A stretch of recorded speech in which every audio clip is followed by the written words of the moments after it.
We're in the middle of day 2. Typically I like to be this far at the end of day 1, but with the amount of material that had to come out of here, there was a wall here, if you remember, and there were 3 layers, 4 if you include the cardboard that came out of here. So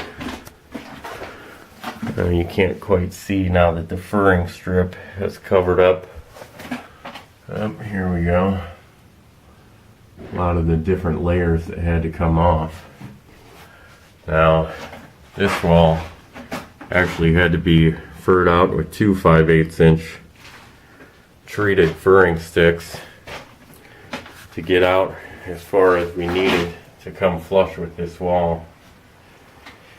But at this point, we have our pre-pan poured.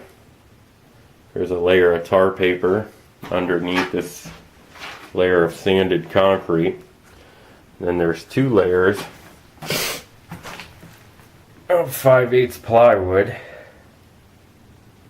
and then 2 2x4s that have been ripped down to 2 1/4, as the customer, Mr. Devo, wanted the sill plate to only be 4.5 inches, and so our curb plate here is going to be a little bit thinner than a normal curb plate. Normally they're 6 or 6.5 inches, and so now this is a tapered cement pan that is contoured down to our drain here.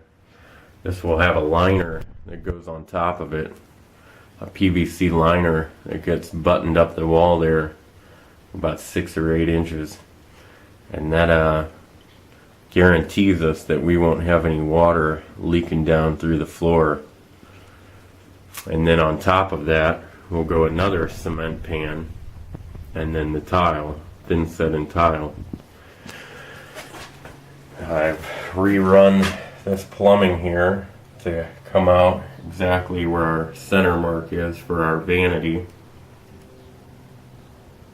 so that it looks aesthetically pleasing, and framed out our niche, our shower niche there.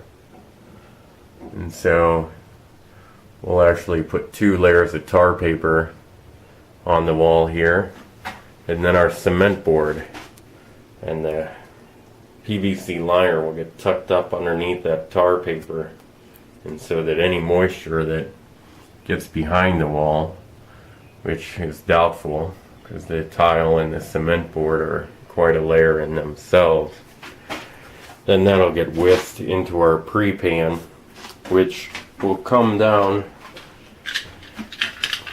into our weep holes in our drain. These little holes that are on the side and the channels that you see there. Any water that gets underneath our initial pan will be caught by our secondary pre-pan here, and then shunted into our secondary drain system here with our weep hole system. So this guarantees us that we're going to have a watertight shower pan.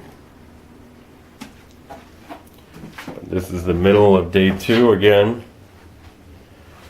and we're going to let this pre-pan set up for a little while, and then we're going to come back and put on our liner, our tar paper on the walls for the moisture barrier, and then the cement board, and we're going to tape that out and then be ready for tile tomorrow, hopefully.